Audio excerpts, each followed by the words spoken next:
नमस्ते, मैं अरविंद सिंह, आनंदक, मध्य प्रदेश आध्यात्मिक पावर हाउस से।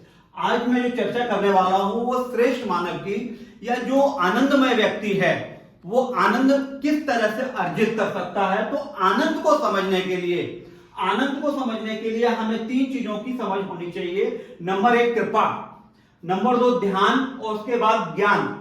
ये जो कृपा है, इस कृपा को हम ऐसे समझ सकते हैं कि जिस तरह से हम पंच तत्वों से मिलकर बने हैं, उसी तरह से जो कृपा है उसका हमारे लिए महत्व है। देखिए, मेरे ऊपर मेरे मां बाप की कृपा नहीं होती तो क्या मैं इस पृथ्वी पर आ पाता?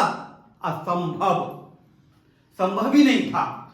तो ये जो कृपा है ये हमको जगह जगह पे देखने को मिलती है। यदि मैं बहुत सिंपल तरीके से कहूं तो ये जो वीडियो जारी हो रहा है, इस वीडियो जारी होने में यदि हमें विद्युत की सप्लाई नहीं मिल पाती तो क्या हम इस वीडियो को जारी कर पाते? तो हमें कृपा की बहुत आवश्यकता है। और जब हमें कृपा मिल जाती है तो हमें यह समझना होगा कि ध्यान क्या है, और ध्यान को समझने के लिए हमें लॉर्ड बुद्धा को समझना होगा। और लॉर्ड बुद्धा को समझने के बाद हमें यह समझ में आ जाएगा कि ध्यान का इंपॉर्टेंस क्या है।